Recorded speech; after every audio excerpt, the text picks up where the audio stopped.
matangi o te aua, tai he mauria, te hufanga he otua, I he mahi hana lima, tēne fufu rau, tēne fufu hana au pinima. Matangi o te aua, tai he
giving me the opportunity to do the Failotu today.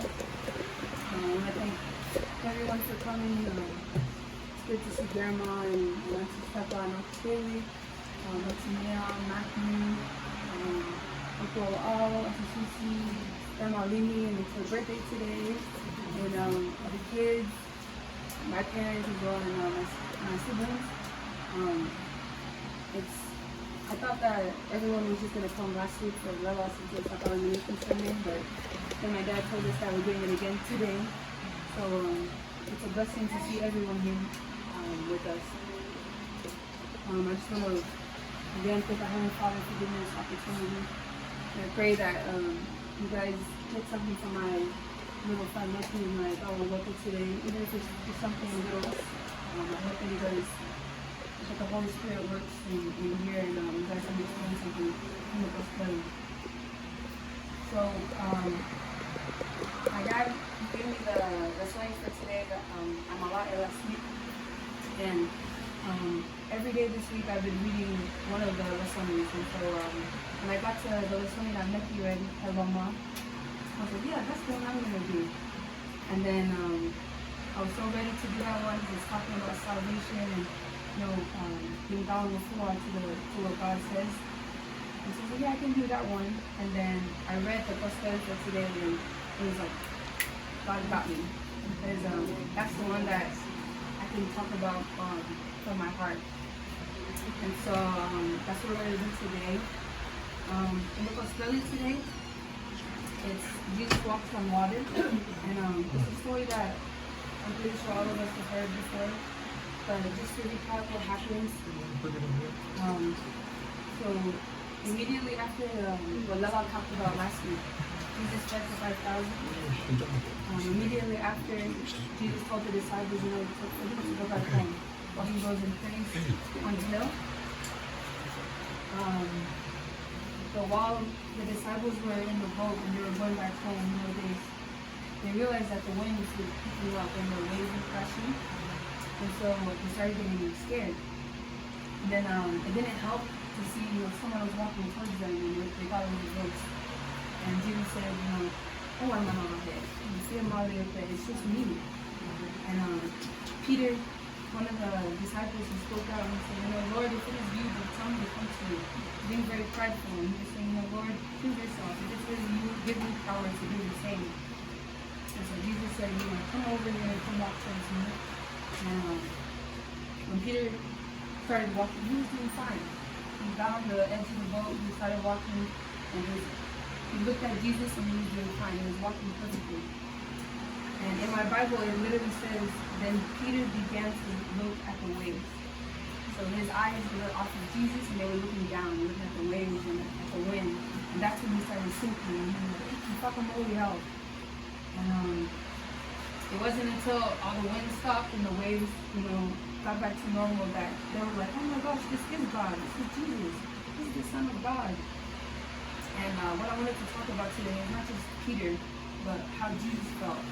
You can imagine in the daytime, what Latai was doing last week to help us study. The daytime, Jesus was turning 5 loaves and 2 fish into a whole, kaitoa. And then in the nighttime, he's walking on water, and still the disciples don't trust him. They don't believe him. And it's crazy because these are like 12 of Jesus' most close people, and they don't have any faith. And I really related to this because not only Peter, but I can imagine how Jesus felt. Like, I proved myself time and time to you.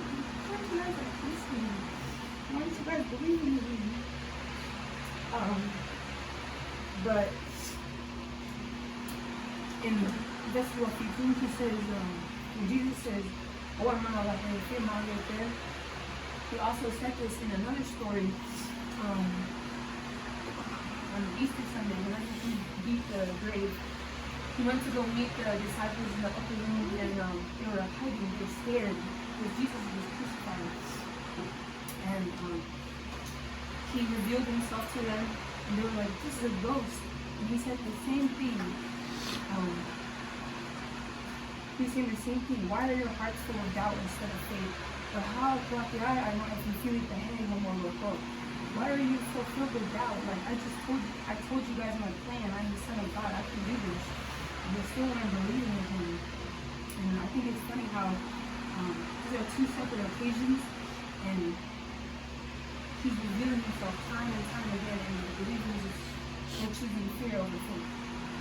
Countless times, time after time. But this reminded me a lot of myself and Peter, who's walking towards God. So when I was at school, this time last year, I remember Grandma had to me, help me in, and Grandma was doing Failotu and blessing the whole room, blessing my roommates, the Miko and the Palani one. So I felt it was good. Everything was good. It felt good to have a God with me at school. I remember that first Sunday of the first week of school, I went to the church across the street, the Pentecostal church, and I was like, okay, God, I'm used to going to South Latai, wearing my kiki, my kavala, and I'm wearing academic still, but like, okay, God, I know you're here. It's 8 o'clock. It's not 2 o'clock, and money's not ringing the bell. But I know you're here. You're still the same God. Even you will see over here. So I walked inside the church, and the first person to greet me was an old man, and he looked just like Papa. Oh my God! Ooh, buck over here, and over here, and he was like, God is good. Come join us. Come join us. And I walked inside, and what's funny is there people talk about how the swimming was, tau te whakamama here, but the Palangi version, I'm like, Papa, you're so funny, man. Why are you watching over me? But, so that's how school started. It started off really, really well. My faith was strong. God was here. I was behind him. He was leading. But then a couple months in, like, the CVs got so hard. School got hard. The scholarship requirements were hard. My friends were going through it. I was going through this thing bad. And like Peter, I was so fixed on God. And then I started looking elsewhere. I wasn't even going to parties and drinking mom and dad, but it's like I was spending hours and hours studying, and I was failing still. Like, God, what's going on? I remember Saturdays, there'll be the football game, and everyone's at the stadium. Me and the Mani kids are at the library, working on class and spending hours and hours every day trying to study. And I get my CV back, and it's like a 60. I was like, man, God, what's going on? But I now realize that this was all happening because God was no longer here. I was over here, and he was back here. And I was like, Peter, I was like, save me, Lord. But he was there. It was me. I wasn't there. I kept forgetting about God. I was going to Failotu, and I was going to church on Sundays. I was doing things for God, but I wasn't doing things with God. And so that's why I just kept sinking, and my grades were getting bad. And to a certain point, I was like, Sally, I want to transfer. She said, you're not transferring. No, you're going to stay there and do it. There's a reason why you're at TCU. And God's going to reveal it soon. And my mom said that. And there was a father family I remember in January of this year. My mom, she was telling us, remember to humble yourself. Humble yourself before God, and everything will be into place how it's supposed to be. And not just saying, God, humble me, but actually going to him and saying, God, I can't do this by myself. I need your help, Thank you for coming out what Peter was saying. Because I'm drowning, But I remember once I finally gave it all, I was done. I was like, God, help him out, but give it to God. The biggest weight was lifted off. And I felt like I was walking on water again. But it's crazy because all I had to do was do that from the beginning, just give it to him from the beginning. And it's not like Dad and Mom didn't teach us that. I knew it and I didn't do it. I thought I was doing it, but I wasn't giving it all to God. I was giving him a piece. I was looking at him, but then I kept looking at the waves and the wind. And he was just like, oh, let's keep still mine. Like, look at me instead. Don't look at them. And also what I wanted to talk about was the fact that Jesus, he just sounded so hurt when he was like, why is your faith so little? And it's a testament to us, don't wait till God pulls you out, then believe him. Just keep your keep your focus so fixed on him that everything around just seems like background music. Just focus on him and the wave, the habibi, it won't matter because it's him. And this reminded me of a verse in Hebrew.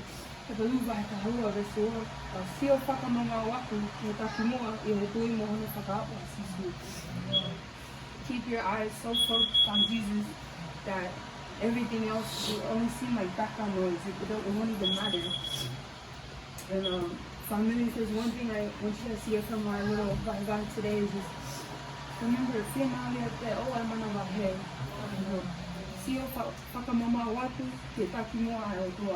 keep your eyes so fixed, nothing else, it doesn't matter. It doesn't matter at all. Amen.